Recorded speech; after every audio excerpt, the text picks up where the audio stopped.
Blacky ಮಳೆ ದಾರಿ ಕಾಯಕತ್ತೆ ನೋಡ್ರಿ ಕಾಳು ಹಾಕಕ್ಕೆ. ಯಾಕಂದ್ರೆ ಮಳೆನ ಆಗಲ್ದು, ಎಲ್ಲ ಹೊಲ ಮಾಡಿ ಇಟ್ಕೊಳಕತ್ತೈತಿ. ಈಗ ಮಳೆಗಾಲ ಶುರು ಆಕೈತಲ್ಲ, ಮಳೆ ಎಷ್ಟು ರುಚಿ ಇತ್ತು ಅಂದ್ರೆ ಸಿಕ್ಕಾಪಟ್ಟೆ ರುಚಿ ಇತ್ತು. ವಾಕಿಂಗ್ ಮಾಡಂತ ಹೇಳೋದು, ಮನುಷ್ಯ ದಪ್ಪ ಆದ್ರೆ ಇಷ್ಟೆಲ್ಲ ಸಮಸ್ಯೆ ಅಕ್ಕ. ನಿಮ್ಮ ಮನಸ್ಸ ಒಟ್ಟು ಪೈಪ್ ಅಲ್ಲಿ ಹೋಗ್ಬೇಕು, ಹೊತ್ಕೊಂಡ್ರ ಹೋಗ್ರಿ, ಕಡೆಗೆ ಅವತ್ರ ಮ್ಯಾಲಾರ ನೀವು ಕೂತವ್ರಿ.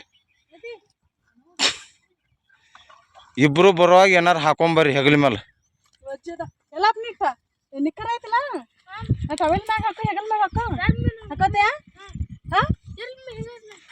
ಹೋರಿ ಎಲ್ಲ ಹೊಲಸು ಮಾಡ್ಕೊಂಡು ಇದನ್ನ ಮಾಡ್ಕೊಂಡು ಹೆಂಗೆ ಬೇಕಾದಂಗೆ ಹೋಗ್ರಿ, ಒಟ್ಟು ಮನೆಯಿಂದ ಓದಿಡ್ರಿ. ಇವತ್ತು ಹೊಲದಾಗಿನ ಕೆಲಸನ ಮುಗೀತು ನೋಡ್ರಿ. ಇದ್ರದ್ದು ಪೂರ್ತಿ ವಿಡಿಯೋ ನನ್ನ ಯೂಟ್ಯೂಬ್ ಚಾನಲಲ್ಲಿ ಐತಿ, ಅಲ್ಲಿ ಹೋಗಿ ನೋಡ್ರಿ. ವಿಡಿಯೋ ಇಷ್ಟ ಆದ್ರೆ ಲೈಕ್, ಶೇರ್